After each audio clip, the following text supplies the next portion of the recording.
Okay, I'm going to consider us to officially be called to order. Jared, are you going to be doing the roll call?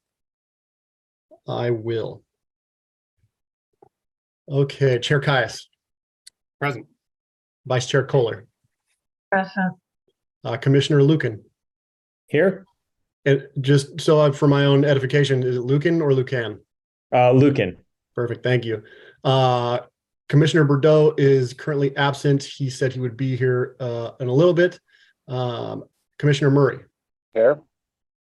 Commissioner Rodoni is absent. Alternate Commissioner Moody, also absent. Alternate Commissioner Savell. Here. Alternate Commissioner Burke appears to be absent as well. Alternate Commissioner Savell will be sat as a regular member and voting member this evening. And we have quorum. So we do have a quorum. Yep. Okay. Agenda review. Does anybody have any issues or questions about the agenda for tonight, or can we consider it to be accepted? I see no hands raised. So I'm going to consider. Do you need a motion to approve the agenda, Chair? Mala, do we need a motion officially to approve the agenda? Sure, we can do that. Thank you, Vice Mayor Kohler. Okay, well, Okay, do I hear a motion to approve the agenda then? so moved. Second? Second, all in favor? Aye. We have to do, We need to do a roll call vote We for need any a roll call vote. too? Yes. Yeah. Okay, I keep trying to put, I admit I'm trying to push the envelope to shorten things up when it's not necessary. So, okay, go ahead, Jaren. Motion and seconded. So Chair Caius, Aye. Vice Chair Kohler, yes. Commissioner Lucan, Yes. Commissioner Murray, I. Commissioner Savell. Yes.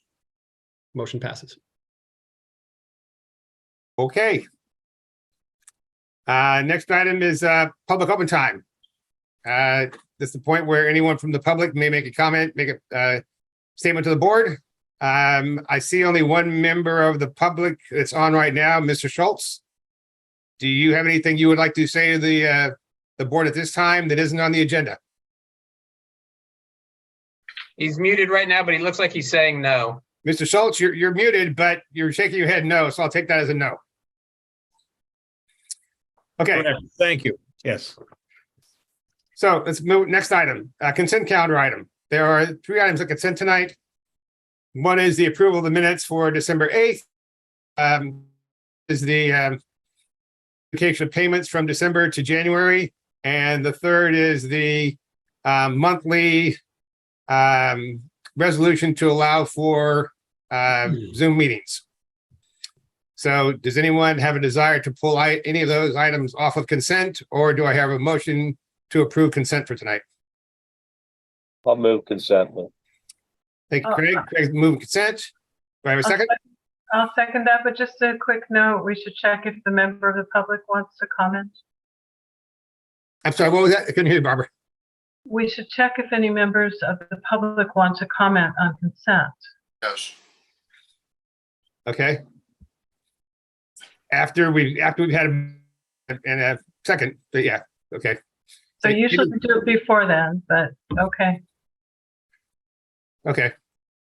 Mr. Schultz, would you like to comment on consent?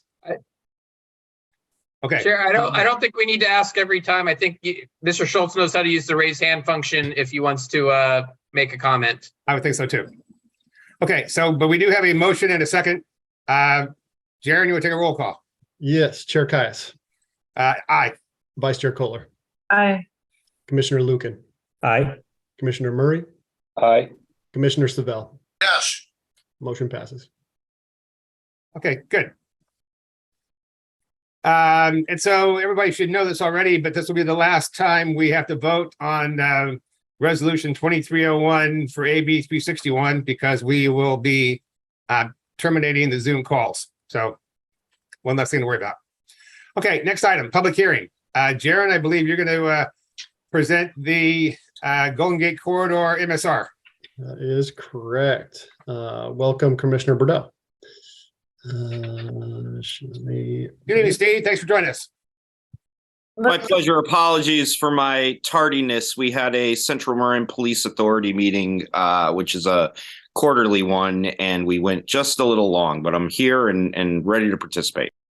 Well, it's nice to see your smiling face, and we welcome you to the group.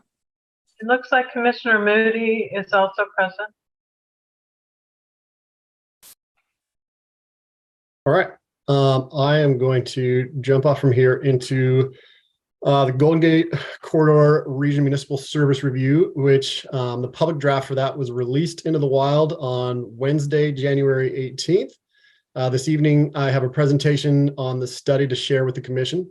Since we have a number of new commissioners with us to start this year, for whom this will be their first municipal service review experience, I've added a bit of extra background information to the usual MSR presentation to offer a bit more context. So to start things off, the Golden Gate Corridor MSR encompassed a total of 8 agencies in southern Marin County: the City of Mill Valley, the City of Sausalito, Sausalito Marin City Sanitary District, the Marin City Community Services District, the Tamalpais Community Services District, Southern Marin Fire Protection District, Marin County Service Area 14, and Marin County Flood Control Zone 3. Each of the agencies can be seen here with the services provided. Here is a quick look at a map of all the agencies' boundaries that were included in the study. So as I said a second ago, I want to offer a bit more context on MSR work as a whole. So I'll lead off with what is a municipal service review? An MSR, Municipal Service Review, is a study that is designed to equip LAFCo with the relevant information and data necessary for the commission to make informed decisions on spheres of influence. The requirement for LAFCOs to conduct MSRs was an acknowledgement of the importance of spheres of influence and the recognition that regular periodic updates should be conducted on a 5-year basis with the benefit of better information and data through MSRs. The Cortese-Knox-Hertzberg, or CKH Act, gives LAFCO broad discretion in deciding how to conduct MSRs, including geographic focus, the scope of the study, and the identification of alternatives for improving the efficiency, cost effectiveness, accountability, and reliability of public services. Ultimately, unless they're using the same consulting firm to write them for them, you'll notice that no 2 LAFCOs across the state produce identical MSRs. With that said, every MSR maintains the same minimum requirements that must be reconciled within each study. MSRs must ultimately provide written determinations in the following 7 areas. The first is growth and population projections for the affected area. The second is the location and characteristics of any disadvantaged unincorporated communities, or DUC, within or contiguous to the sphere of influence. Third is the present and planned capacity of public facilities, adequacy of public services, and infrastructure needs or deficiencies, including needs or deficiencies related to sewers, municipal and industrial water, and structural fire protection in any disadvantaged unincorporated communities within or contiguous to the sphere of influence. The fourth is the financial ability of agencies to provide services. Fifth is the status of and opportunities for shared facilities. Sixth is the accountability for community service needs, including governmental structure and operation efficiencies. And finally, 7th is any other matter related to effective or efficient service delivery as required by commission policy. So if MSRs were designed to help LAFCO make decisions on spheres of influence, it helps to know what exactly is a sphere of influence. A sphere of influence, or SOI, is defined in CKH as a plan for the probable physical boundaries and service area of a local agency as determined by the commission. SOIs are intended to both proactively guide and respond to the need for the extension of infrastructure and delivery of municipal services to areas of emerging growth and development. Simultaneously, SOIs are also intended to discourage urban sprawl and the premature conversion of agricultural and open space resources to urbanized areas. Just like with the MSR, SOIs also have a specific number of determinations that must be reconciled when establishing, amending, or updating a sphere of influence for any local agency. Those determinations are: 1, the present and planned uses in the area, including agricultural and open space lands; 2, the present and probable need for public facilities and services in the area; 3, the present capacity of public facilities and adequacy of public services that the agency provides or is authorized to provide; 4, the existence of any social or economic communities of interest in the area if the commission determines that they are relevant to the agency, in other words, a disadvantaged unincorporated community; and 5, for an update of an SOI of a city or special district that provides public facilities or services related to sewers, municipal or industrial water, or structural fire protection the present and probable need for those public facilities and services of any disadvantaged unincorporated communities within the existing sphere of influence. So now that we've established all of these whats, we move on to the whys. And we'll start with more of a 30,000-foot view of what is LAFCo's overarching why. LAFCo's legislative charge is stated as discouraging urban sprawl, preserving open space and prime agricultural lands, efficiently providing government services, and encouraging the orderly formation and development of local agencies based upon local conditions and circumstances. Additionally, CKH states that one of the objectives of the commission is to make studies and to obtain and furnish information which will contribute to the logical and reasonable development of local agencies in each county to shape the development of local agencies so as to advantageously provide for the present and future need of each county and its communities. So why do we need to update spheres of influence? CKH requires SOIs to be updated every 5 years or as necessary, ... which is a debated item within LAFCo communities in order to address the probable physical boundaries and service area of a local agency. And finally, why do we do municipal service reviews? The MSR is intended to provide information and analysis to support a sphere of influence update. The purpose of an MSR in general is to provide a comprehensive inventory and analysis of the services provided by local municipalities, service areas, and special districts, and discuss possible areas for improvement and coordination. In addition to the required determinations, MSRs are useful tools in reviewing current practices and exploring future opportunities for collaboration among local agencies to achieve common goals and efficient service delivery. So as the commission reviews and considers this MSR, some of the ways the information within it should be utilized include the guiding of subsequent sphere of influence updates, informing future boundary changes, and initiating government reorganizations. Within this study, there was obviously a lot of information provided on many different aspects of the agencies encompassed, and ultimately all of that information is compiled to be able to complete each of the 7 determinations. Some of those determinations include recommendations from LAFCo that will require additional efforts moving forward, either on behalf of the agency or LAFCo staff or both. Within this study, the determinations that will require additional efforts moving forward include the following. The recommendation for LAFCo involvement in the continuing consolidation discussions between the city of Sausalito and the Sausalito Marin City Sanitary District, the exploration of alternatives to the current model of project funding between the city of Mill Valley and Flood Control Zone 3, engagement of residents of the Alto unincorporated island by the city of Mill Valley staff to explore the possibilities of annexation of the area, and amending the city of Mill Valley's current sphere of influence to remove the Homestead Valley and Almani communities.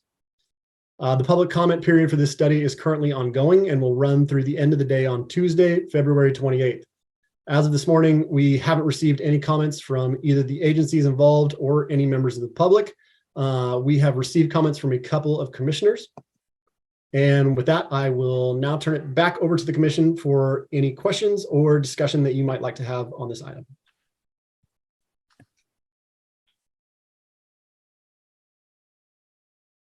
Sharon, thank you for that. So I will open it up to the commission for questions or comments. Barbara, you have your hand up? Yeah, and I already provided some comments prior, and thank you, Sharon, for responding to those. I just have one that I realize is not a typical thing for LAFCo, but as we talk about the cities, we say that they're built out. And I know somewhere in the MSR you mentioned the RHNAs, the Regional Housing Needs Assessment. And so for both Sausalito and Mill Valley, they're relatively significant. And I'm wondering if we should mention that the Regional Housing Needs Assessment, for even when we say they're built out, they're not as far as the state is concerned. None of us are. So I'm just wondering if perhaps we can just get the information on what those RHNAs are and mention that that's part of housing element updates. And so we have to plan for what may seem crazy, but pretty significant growth. So I'm just wondering. Yeah, I'm mistaken. If I erred in it in this one, apologies, but I do try to make sure that I am specific in stating that when I state that they're primarily built out, that they're primarily built out based on current approved zoning regulations. If I didn't state that in one of those two, I will correct that. Okay, I mean, there is the idea that I believe both Sausalito and Mill Valley have already submitted their housing elements to HCD. So it may be worthwhile to just put in a sentence or two, and if you and Jason feel that's appropriate, and maybe you'll hear something like that from the cities. Thank you. Yeah, thank you. Eric, you have your hand up. Just a question on the general public comment period.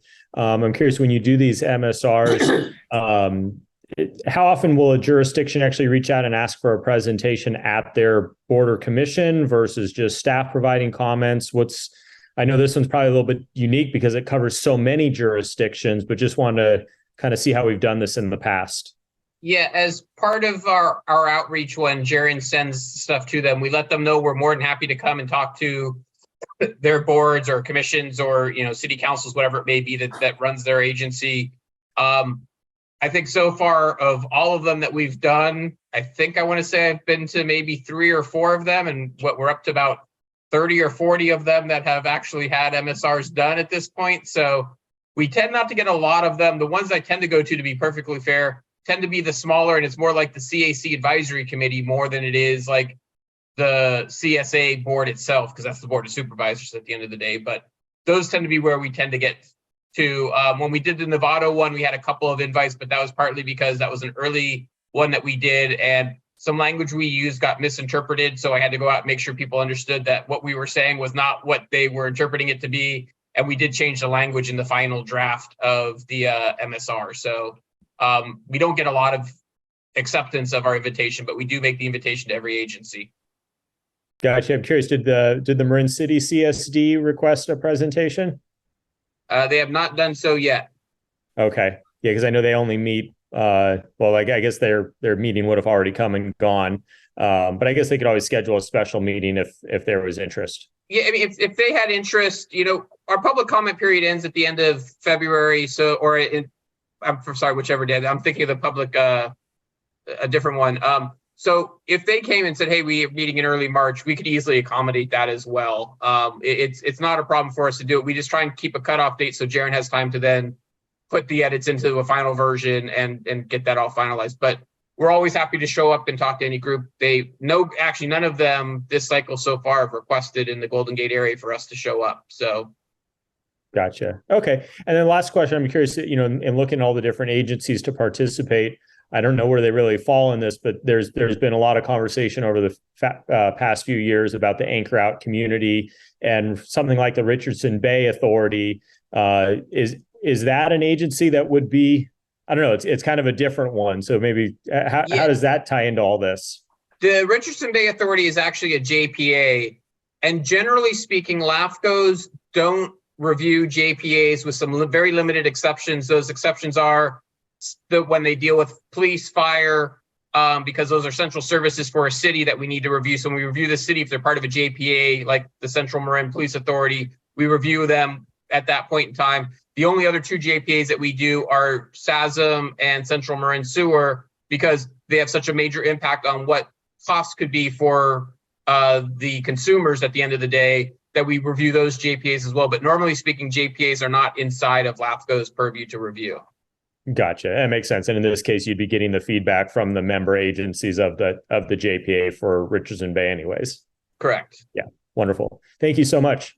And Eric, excuse me, I'll just add on one thought.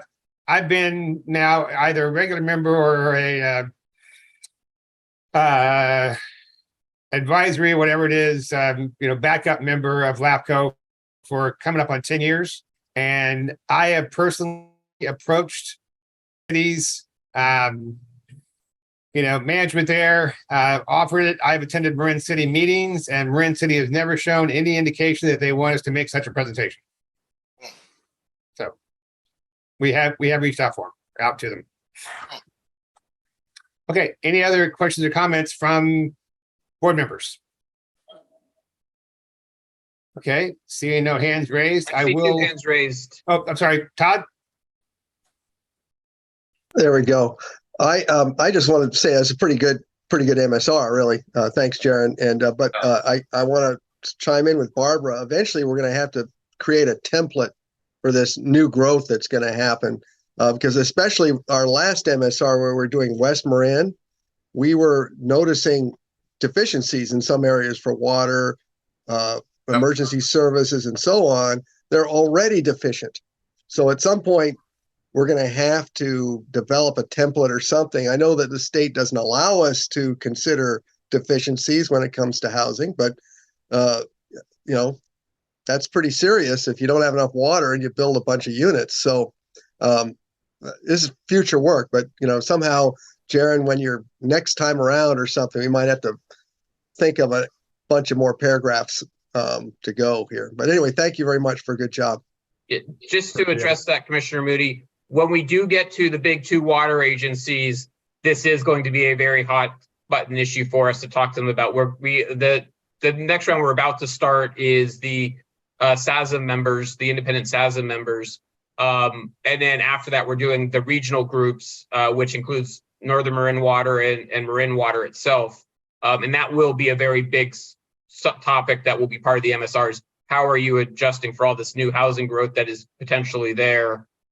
Is going to be one of the questions we ask. Okay. Craig, your hand is up. Thanks, Lou. Yeah, Jaron, another good one. Thank you. Very detailed. Just a concern. It seems like one of our actionable items here is, again, with Sausalito. Sausalito basically annexed their fire department in the Southern Marin, offered up 72% of their property tax. So at this point, their collection system for wastewater is looking to go to the Marin City Sausalito sanitation district, which is fine. Corresponded with the general manager there. Seems like it's on a slower wheel. Within the report, there's a couple things. One, it talks about a CAUSE report, which I think would be important, and if possible, perhaps that could be in an appendix or something that folks could look at, since, again, this will be an actionable item within this report over the next several years. And then the other thing too is maybe some path forward to doing this. It shows some detail. Again, Jaron, really good on the detail, showing that there's $18 million worth of a collection system that needs to be improved, supposedly before the sanitary district takes over this for the city. So how that will happen, it looks like there's some revenues of 1.7, but again, the city may be kind of tapped out on their property tax. So, and the CAUSE study may have done some analysis already. So not necessarily something that LAFCo needs to do, but just making sure that information is available for those kind of looking at this. And I know when I was on LAFCo at the time, when Sausalito brought forward their application to join Southern Marin, and it was pretty hot. There was former mayor and council members and things that really did not want to see this happen. It did happen. I think that helped pave the way for Mill Valley later on, that these things are possible in the cities that go to regional fire authorities. So those are my comments. Again, thanks very much. And then structurally, since the special district handling wastewater is dealing with the city of Sausalito, is there a way to do that? We're at like page 94 in the report versus page 51, or it looks like it's kind of organized by city, by special district, and perhaps that's the way these are standardized. But it may be helpful, particularly if there's actionable items that are pretty good information, that those are close to each other within the report. So wanted to get your input on that. Thank you. Yeah, I mean, that's definitely doable. And then as far as adding a reference to the CAUSE report, I can absolutely put a live link in the document to that. Okay, well, thank you, Craig, for the comments. Rick, your hand's up. Yeah, I just want to concur with Vice Chair Kohler's and Commissioner Moody's comments to Jaron, that if we're only looking at baseline existing conditions, these RENA numbers are so profound. It would be helpful to make some pro forma, statement for context. And I agree with Commissioner Murray's recommendation too. And again, I want to thank Jaron for the presentation and the amount of detail in the MSR and making it the format so user friendly as he did with the West Marin MSR. Thank you. Okay, Rick, thank you for the comments. I see no more hands up from commission members. So I will open up to the public. Is there any member of the public who wants to make a comment or ask a question? I see Mr. Schultz shaking his head. So let's come back to the commission. So Jason or Molly, you can verify this or correct me, but at this point, we don't need to take any further action on this item other than just to recognize that we hold it off till next month when we would have a vote to actually accept or reject it. Is that correct? Yeah, you would want to have a motion to continue this item to the next meeting. Okay. And if we could say a date certain. So Okay. is it April? April 6th. I'll Okay. move that. Continue to April 6th meeting. Okay, I'll there's a second. motion. Do I hear a second? Anybody I'll want a second. second? Greg, second. Jared, you want to do the roll? Sure. Chair Caius. Aye. Vice Chair Kohler. Aye. Commissioner Lucan. Aye. Commissioner Bordeaux. Aye. Commissioner Murray. Aye. And Commissioner Savell. Yes. Motion passes. Okay, well, good. And Jared, as I said to you earlier today when we talked, good job. And Yeah. we'll finish it up next month. Okay. Scrolling back. So next item, business items. Item number 5 is discussion of return to in-person meetings next month. Jason, you want to start that? Yes, in 2 months, we will be looking to return to our in-person meetings. And that is required by the state. The governor has removed the ability for us to continue to meet by removing the state of emergency that allowed us to meet this way. So I have 3 questions for the commission since it's been a few years since we've done this. And so I'm going to do these one at a time. Let us have discussions. You don't necessarily need to take formal action tonight on any of these. It's more to help advise us. And if you need to, you can take an action.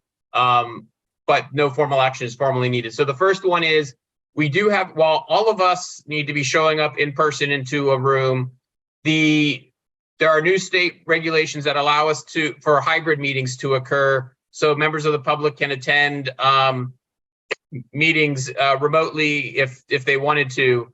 Up until this meeting, where we actually have a member of the public who doesn't have an application in front of us, we have not had members of the public attending our meetings, even during the Zoom period. I know a lot of agencies actually had a lot more members of the public attending, and so they chose to do hybrid. At this point in time, I'm of the opinion that there is a lot of extra work and some extra costs that go into having a hybrid meeting so the public can join that way. I am not convinced at this point that we need to have a hybrid meeting, just because like I said, up until this meeting, all of our Zoom meetings really didn't have any members of the public attending other than a couple of other LAFCos that showed up for various reasons. So that's issue number 1. Do we want to offer a hybrid or not? And I want to open that one up for discussion first, and then we can get to the other 2 items after that. I'll just say I agree with you, Jason. I don't know that a hybrid is necessary. I think we did in-person meetings for a number of years. All seemed fine. People attended, had good discussion. I think there's some benefits in being in person, but those are just my personal feelings. Barbara, you have a hand up. Yeah, I'm in agreement. I think it's very different where cities such as San Anselmo, Fairfax, most of the cities, I think all of the cities have chosen to do hybrid meetings. And it's really different because we attract so many more constituents, and hybrid meetings are the way to go. But having sat on LAFCo for 2 or 3 years and seen maybe one person occasionally show up. I think it's appropriate for us to just do in-person meetings, and we only meet every other month, and our topics are usually not very controversial. So I would opt, and I think to have the extra expense is really not necessary for our purposes. It's a different kind of meeting. Thank you. Okay, thank you, Barbara. Steve. Yeah, similar to what's been said, but maybe a little different. And when I did my orientation with Jason, this came up and he explained that, it's not often we really get somebody at the meetings here, and what we do is very nuanced. So I generally agree with all the statements that have been made thus far. The only area that I would be concerned about is whether it's a year from now, 10 years from now, when that big hot topic issue comes to LAFCo and the community, wants to be a part of it. I just want us to be able to, because I think we're justified in saying that, look, we've been having meetings on Zoom for, years now and nobody's attended. So we're justified in saying there's really not a need for that now. I just want us to be kind of nimble enough to, if such an issue was to arise in the future, that we would figure out a remote option for at least that meeting and maybe make a determination moving forward from that point. But just in a situation in the future to not say, well, sorry, you have to be here at this time, and if you can't make it, if we get the sense that there is going to be community participation or the desire for community participation, I would hope that we would figure out a way to make that happen on the fly. I think that's a valid point, and I'll just add again for some historical perspective. When I first started attending LAFCo meetings, every meeting was held in the city council chambers of the city of Santa Fe. Right. Which obviously seats 100 plus, whatever.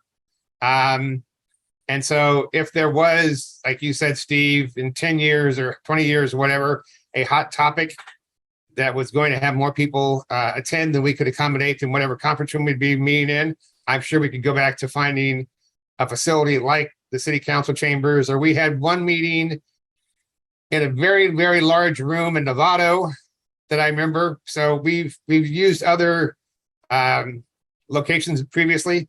If we had to, we could always do that again. Perfect. Thank you. Okay. Any other comments? Rick? Yeah, because it's in recent past and I attended at that time, the notable to me at Marin Clean Energy was the City of Santa Fe MSR. There's quite a crowd there, and I was there with Terry Shore, Greenbelt Alliance, and quite a few people. So it does happen on occasion. So I think what Steve said is notable. Thank you. Okay, thank you, Rick. Any other comments, questions? We do have one member of the public who has their hand raised. If you want to open up. You do. Mr. Schultz, yes. You need to unmute yourself. Mr. Schultz, you need to unmute your session. Great. Great thing about this organizations, you have alternates. They share a quorum. It's great. A lot of organizations don't have that. The Zoom has have that, but you have alternates, which is a benefit. Thank you. Well, thank you for your comment and your statement of support. We appreciate it. All right. So then the next item up for discussion is our physical meeting location. We have traditionally, at least since I've been here before COVID started, met at Marin Clean Energy's office. They have a meeting room that they use for their board meetings. We've used that room. That room was always a little tight, especially when members of the public started showing up. And that's with pre-COVID conditions where everyone was kind of like two people to a table, very, very close together. There is another option that has become available and to our attention, which is the Marin Wildfire Authority has a new meeting space that has been built out with Marin TV in it, which is one of the requirements that I have for any meeting room that we use, is that we can get the meetings recorded on Marin TV again. And so that room is available. That's a little bit farther north. So I know we have some members who come from the far south of Marin, and you're going to have to go in traffic a few exits farther up north. But just wanted to throw out there that is an option. they will not charge us for the room, and we don't have to pay for security for the room. So we do get a little bit of a savings. That savings per meeting is, somewhere around $300. So it's not a big amount of money that gets paid for security / using the room, but it is a little bit of a savings that we would get by being in the new room. And it's also a much bigger room, more space to stretch your arms out. And I'm personally recommending that we try using that room for our April meeting. We can always have a discussion at the April meeting about, does it make sense to continue staying there? Mainly because Marin, at our April meeting will be our public seat interviews. And if we get more than 3 or 4 people in the Marin Clean Energy interview, they're going to be super tight.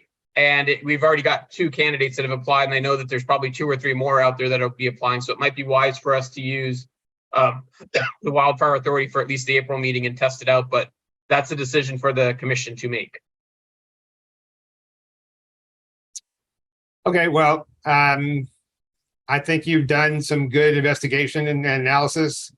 On a personal level, I looked out my window this evening at 6 o'clock, and 101 was absolutely stopped, completely dead, whatever. So I was thinking at the time that if we were meeting tonight, I would have had to get on the road before 6 o'clock to get up to wherever by 7. But I'm certainly willing to give it a try and see how it works out at the new location. Lou, am I hearing you offering up your house as the meeting location? Well, Steve, if you want to bring the libations and me, I'm ready to go. I'm willing. Back to my house. I have a whole floor of my house that is unused. And so I have had business meetings and even government meetings down in that floor of the house before. I could do it again, assuming, Steve, you were coming down here with all the accoutrement. All right. Fair enough. Okay. So, Jason? I see Commissioner Kohler's hand up. Yeah, and so I sit on the Marin Wildfire Prevention Authority, as did Steve until recently. And I knew when we signed the contract for that space that our meeting rooms, we could not rent them out. We could let people use them. So that's why Jason even knew about it, because I told him about it and set him up with the executive director. But I think the other piece of it is that room is all wired. Should we, for a hybrid situation, should we ever need that? And MCE, I also have sat on that board for 10 years, and our board is much bigger. It's 37, and we now have 2 office locations to deal with it. But we are packed like sardines in MCE room, and we do get members of the public, and they're packed like sardines next to the wall. So it's not a great location. It is wired by CMCM as well and ready for hybrid, but I really do think we should try out the MWPA and avail ourselves of saving a little bit of money as well. Thanks. So I'm not hearing anybody who is opposed to trying it. So Jason, I think the direction at this point would be, that our official plan is to at least try that location and see how it works, and we'll make it a final judgment after that. And I don't think we have to make any kind of long-term commitment, do we? No, we'll make it for one meeting, and then after that, we'll probably have a quick discussion at the April meeting saying, is this good or bad? And then we can move on from that at that point. That's fine. Yeah. Steve. So am I expected to bring libations to that location too? Just to be clear. Well, just for the record, the third item on our list is talking about traditionally we have served dinner at our meetings. It's normally pizza and salad has been the tradition. The question is, does the commission want to continue to offer that as a service to our commissioners who are coming to the meetings, or should we just let everyone eat on their own before they get to the meeting? I'll have Barbara. Barbara, you can speak first on it. Okay, I work for government. We're not used to getting food. I don't think we need food. I think if you wanted to do something, I can feed myself. I can bring my own drink. But I think if you wanted to bring anything, maybe a couple of snacks and some stuff to drink, but I think you guys have enough work to do with 2 staff now. You don't need to supply dinner. We can get our. Thank you, Barbara. I'll offer a slight variation on that. I would ask that you plan to bring, cold drinks, whether that's soda, fruit juice, iced tea, whatever, as well as, like a platter of, cookies or some kind of thing, because some of these meetings can go long and, we don't want people falling asleep. So, having something that would, provide a shot of legal energy, might be okay. So just give that some thought, Jason. Okay. Yeah, Steve. Yeah, I'm, what I'm usually up against, and we at San Anselmo, we do dinner during our council meetings, right before it. I'm usually coming from work, and then what I'm up against is it's 7:44 now, and everything is closed at 8:30 to 9 p.m. in Marin County if I wanted to go and get something to eat. So I always liked having something to nosh on during the meetings, just because occasionally they can go long, and sometimes like tonight I'm coming right from another meeting, and I haven't had the time to grab anything, or I won't have the energy to cook after this meeting. So hopefully and then once it gets past 8:30, you have like 2 options: Chipotle, which is open till 10, and maybe something else unless I want to go up to Nevada or something like that. So just a consideration. I'll figure it out either way, but I don't know if anybody is in a similar situation or feels similarly. Okay. Steve, thank you. Eric. I think I probably align with Steve on this one, but you certainly, as the new person coming in, defer to the group. I found a lot of times having a little bit or something to snack on before the meeting. The food is really kind of secondary to providing an opportunity for new commissioners to come a little early, to connect a little bit outside of a meeting. For me, I know some of you others I've never met in person, so having that as an opportunity to connect a little bit, as opposed to you show up at 7 and you leave right when the meeting's done. It provides a little social time, which something we could all use a little bit, besides just jumping from meeting to meeting if schedules allow. So I would be inclined to have a little something that's simple. And Jason, I assume and I hope that whatever was provided in the past was a benefit to the staff members that are there as well. So if it's beneficial to you, I think it's beneficial to us as well. Good thoughts. And the counter to that is that I probably won't be there socializing in advance because I'll be sitting in traffic for the hour prior to the meeting starting. But you don't have to do it based on me. So Jason, there's some, feedback to you. You can kind of use that to take your action. Well, Rick, you got another comment, Rick? Only that I concur with most of the statements, but generally, as the vice chair said, we probably don't need something as elaborate, although it's very generous to offer pizza and salad. But I would circle back to you, Chair, that just some basics and things like water, cold, something to hydrate with. Somebody wants hot tea, or I can make a pot of coffee and bring it in a thermos for myself if I need to. But just some of the basics and snacks and something to hydrate with. Thank you. Okay. Okay, Jason, you have sufficient feedback? Yeah, I think I do. Thank you. Anything else in that item, Jason? That is it for that item. Okay, let me get my tablet powered up again. So next item is Marin maps and alternative Marin maps.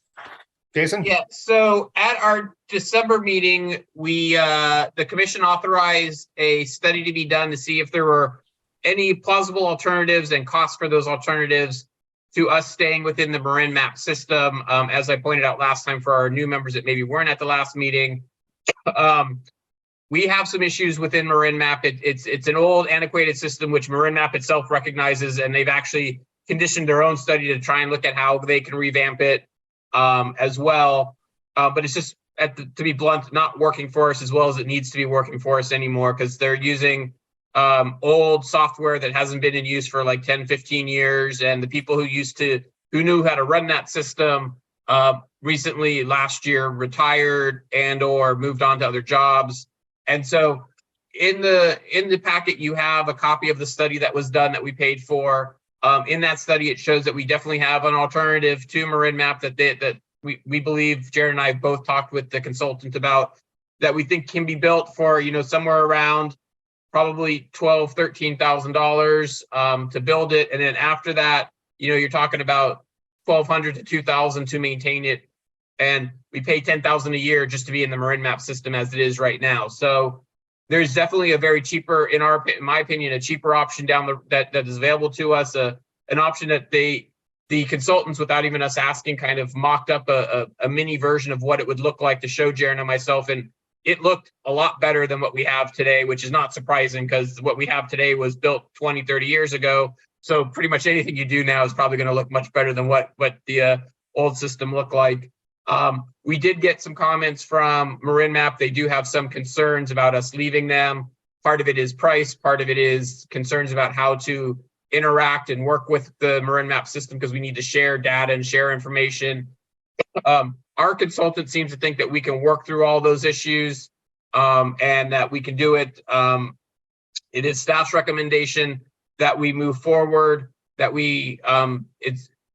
if we do move forward, it's important that we do it at today's meeting, because it'll take them 2-3 months to get this thing built and launched for us. And if you start calculating out, you will see that 2 or 3 months perfectly coincides with the new fiscal year, which is when we would have to pay our $10,000 Marin Map annual dues. So in some ways, what we're doing is taking next year's annual dues, paying for a new system now, adding in a few extra bucks to make it work for a year, and then after that, it'll be a lot cheaper for us in the outer years. So our recommendations that both Jaron and I both agree that we should be moving forward with this. So what we're asking for is for you to authorize me to execute an agreement with them. They're willing to use our template contracts that BBK produced for us, so it's not a big issue on that side. And that's my report at this point. I'm happy to answer any questions.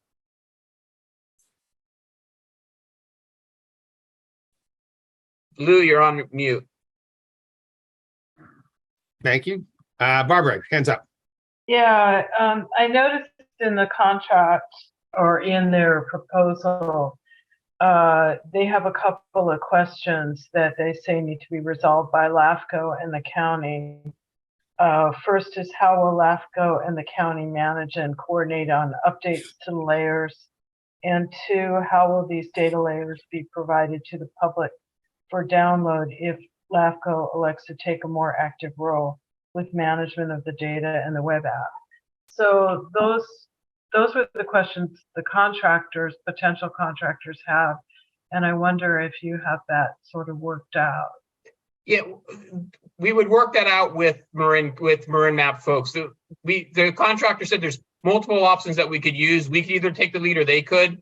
The contractor didn't want to make that. That's a discussion that we would have with the Marin Map folks as to who exactly is maintaining the data and where is it maintained. That needs to be worked out with Marin Map, but it's in talking with Jason, who's the one who happens to be named Jason as well, who wrote the report.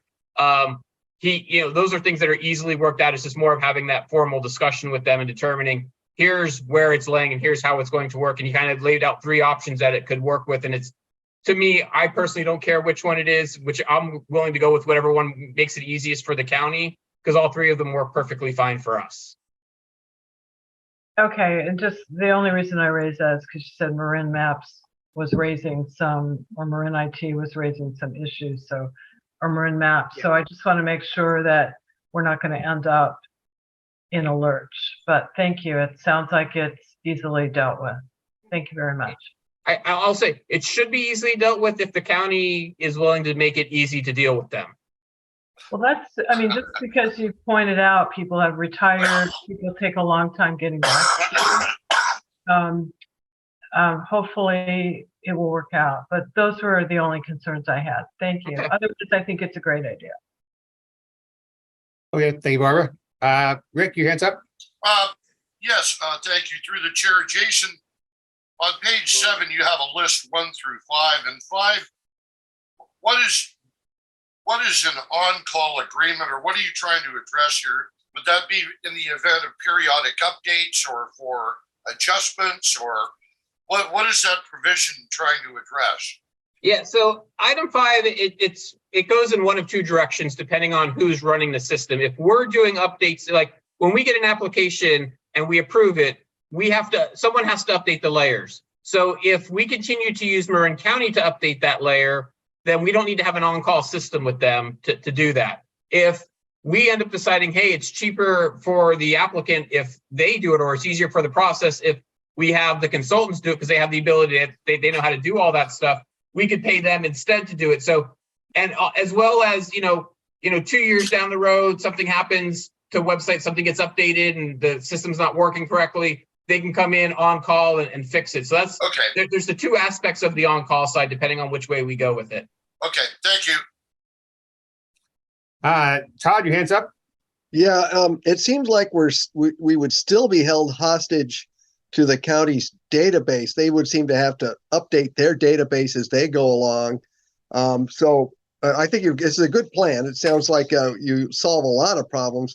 We have to continue to put some time in for, when the county has to still update their database and still make all those adjustments, I think. No, and when the county updates its database, it's a public facing thing. So we link to their public facing page and we pull that data off of it.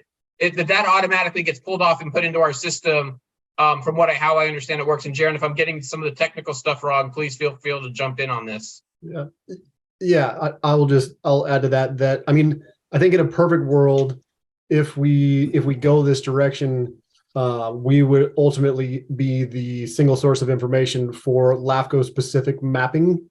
But with that said, if that isn't amenable to the county, it's not the end of the world for both of us to have public facing mapping items that are showing the same data, as long as they are in fact showing the same data that is current and up to date, which is one of the issues that we have faced with Marin Map, and part of the reason that we are heading this direction. But that is easily correctable because the way that we are going is going to be able to be connected.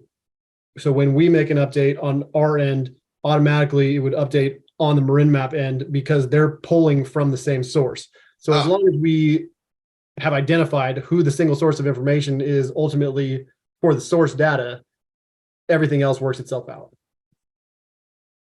Okay, thank you. Okay, any other comments about this item? Okay, so bring it back to the commission again. So we do need to take a vote on this one, right, Jason, and Yes. approve and accept it? Yes, you need to, let me get back to the exact motion that you need to make here. Authorize staff to enter into an agreement with I can't pronounce their name correctly, to create the online map system and inform and work with Marin Map and Marin General Services Authority on the transition to this new system. Okay, so do I hear a motion to approve and concur, support Jason's recommendation to go with the new mapping system? So moved. I'll Who second. was that, Steve? Steve, motion, Barbara, second. Jaron? Chair Caius, Aye. Vice Chair Kohler, Aye. Commissioner Lucan, Aye. Commissioner Bordeaux, Aye. Commissioner Murray, Aye. Commissioner Savell. Yes, Motion passes. Sounds like it's passed. Okay, there you go, Jason. I'm sure once it gets going, you can give us updates on how it's progressing and maybe let us know how we can take a look at it, see what it looks like. Absolutely. Okay, next item is a little bit odd. This is the approval of a proclamation for Commissioner Larry Loader in his departing from Marin LAFCo, but Larry isn't here this evening.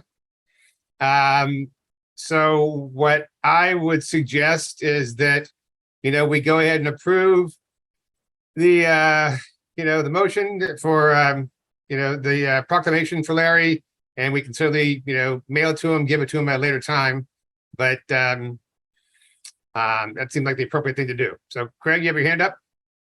Yeah, thanks. I just wanted a few comments when you're ready, Lou, on the I'm sorry, accommodation. Craig, I couldn't hear you, Craig. Sorry. So I didn't hear what you said. on the accommodation, I have a few comments when you're ready for Larry Loader. You get that, Lou? I couldn't, you're still breaking up, at least in my audio. Yeah, no, he's asking for, I would say, Commissioner Murray, go ahead and give your comments on Commissioner Loader. Okay. Okay. So I understand Larry had to leave the county, which is Yes. a loss for us. Larry's been Public Works Director of Marin County. A lot of times there's many people that have come before us that have done many things that we may not realize. So I think Larry's one of those golden seniors in Marin that continue wanting to serve. And as our population in Marin gets older, we should expect that and actually thank those that are willing to step up. He did move to a historic building that preserves the culture and history in the Forbes area in Santa Fe.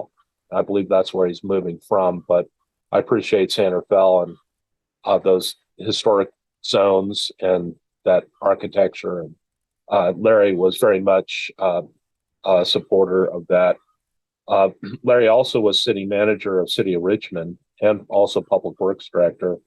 And if you've ever passed by Richmond on the Richmond Parkway, that was Larry's project. He also did the underpass to the BART station. So again, I didn't have time to kind of research what Larry has done in his service to the public as Public Works Director. And I appreciate Jason providing a nice bullet point summary for his time here on LAFCo. And sorry to see him have to step down, but just wanted to put that forward and appreciate Larry's service to all of Marin County. Good. Craig, that's a very nice comments. So thank you for that. Rick? Yes, I just wanted to add too, and Commissioner Murray covered most of it, but also he was, I believe, and Craig could tell us, was on the Las Colinas board for many years, was my understanding.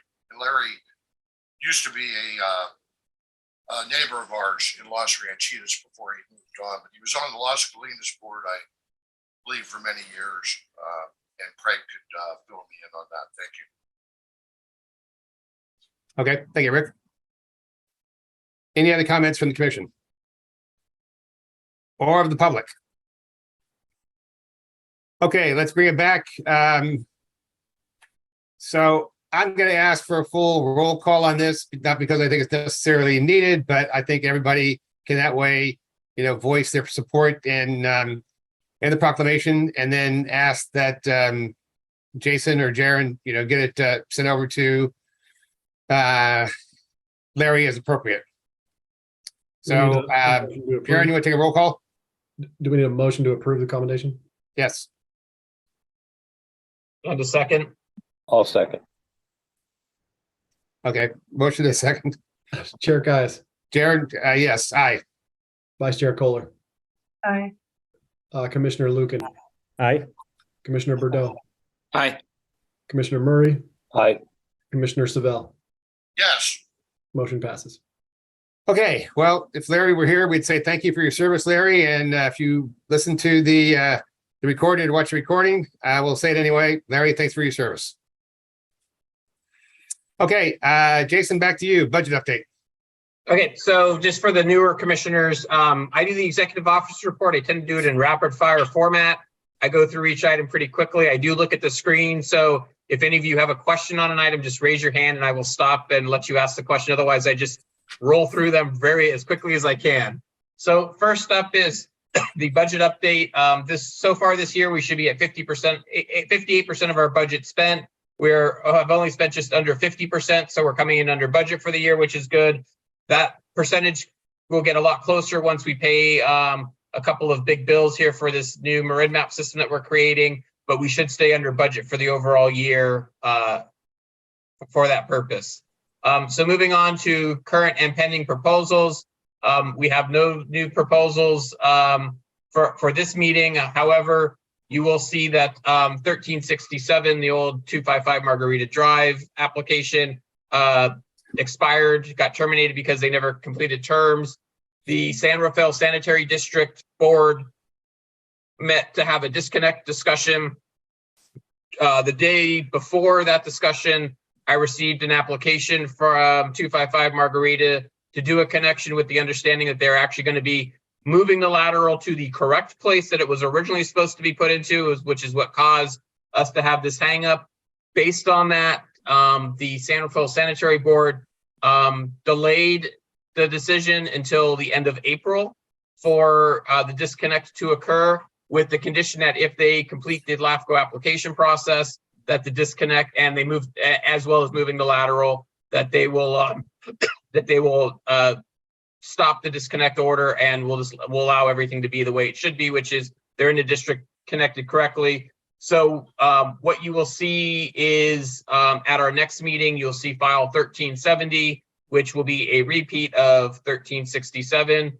And we have the correct maps. We have all the correct information in hand. They paid their fees again. So at our next meeting, we will be doing that meeting. We will be having that discussion, and you'll be able to approve that should you so desire to do so. But that will be there. I will add this week, and actually technically today, we received a second application for a completely different property that wants to connect into its sewer system. It actually happens to be into sanitary district number 5. So Commissioner Moody, at your last meeting with us, you'll have the opportunity to talk about your sanitary district one more time. So we will actually have 2 applications at the next at our next commission meeting, maybe more, but at least 2 that I'm aware of at this point. Like I said, we got 1 in today, so we will move that through the process accordingly. You will see in the packet that based on LAFCo policy, the chair determines who serves on what committees at the beginning of the year. Chair Kayas and I sat down and talked, and what you have in the packet are your committees. Budget and work plan, be prepared for an email probably early next week. I will send out a doodle poll to find out what times work so we can start our budget committee planning. Ledge committee, Jaron will be sending something out probably in March or April timeframe once enough of the state legislative stuff is known for us to have a meeting on that one. And then policy and personnel, we will probably have a discussion in the March timeframe to have a discussion with the folks on that committee. Because there's a few small updates that we need to do in a discussion that needs to occur. So we'll probably have that.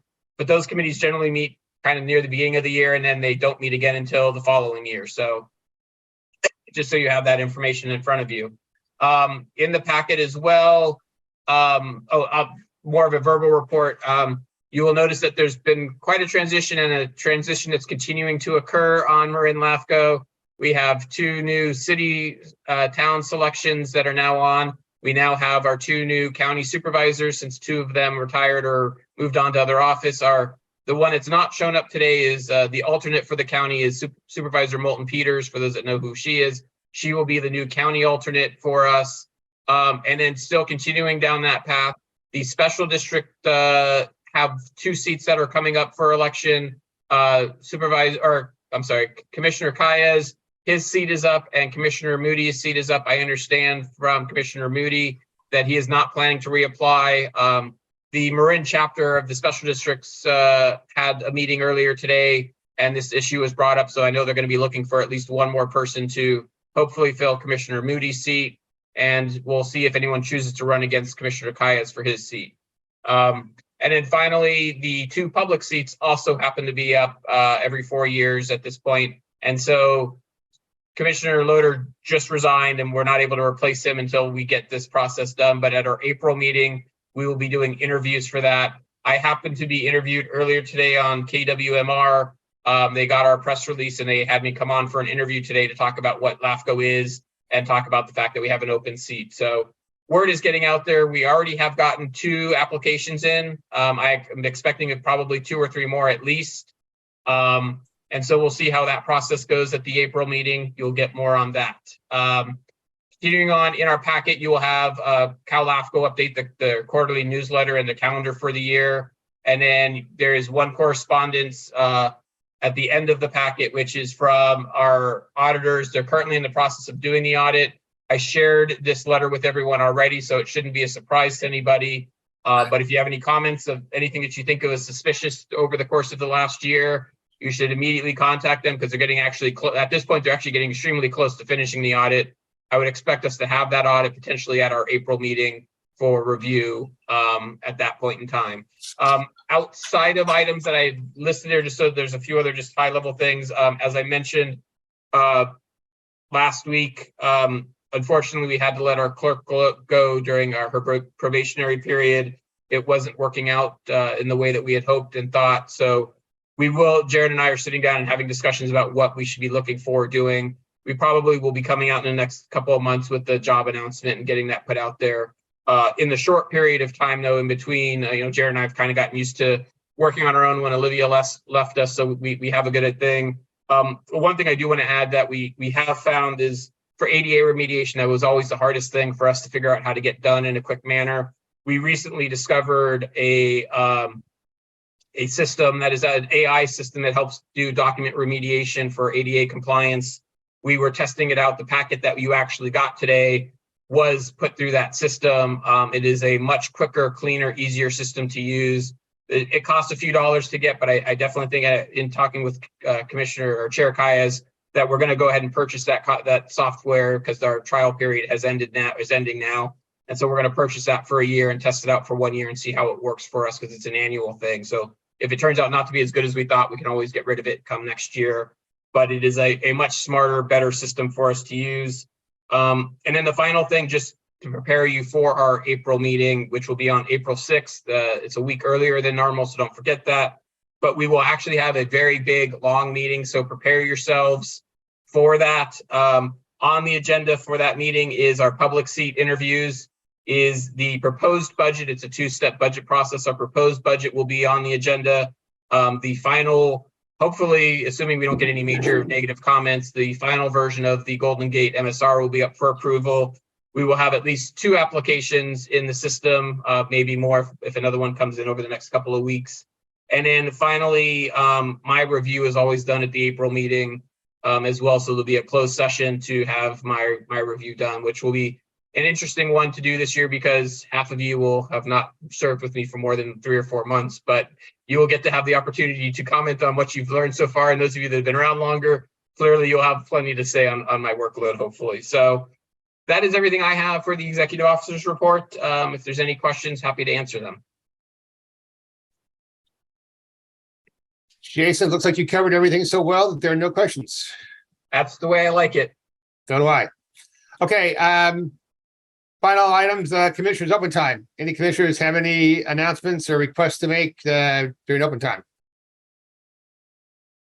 I see no hands raised. So do I have a motion to adjourn the meeting for tonight? So moved. I hear a move. I hear a second. I'll second. Okay, second. So do we need to do a roll call?